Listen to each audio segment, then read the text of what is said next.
आज सुबह सुबह अखबार में खबर पड़ी। कोलकाता में एक लड़के और लड़की के बीच में ब्रेकअप हुआ। ब्रेकअप के बाद लड़के ने लड़की के एड्रेस पर 300 से ज्यादा ऑनलाइन ऑर्डर्स भेज दिए कैश ऑन डिलीवरी।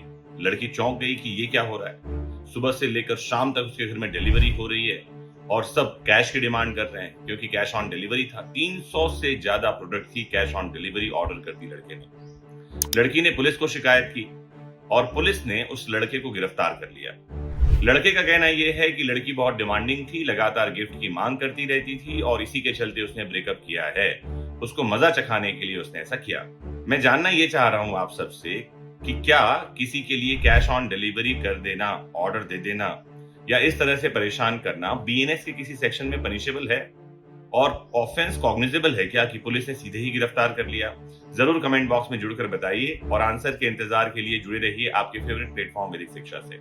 जय हिंद।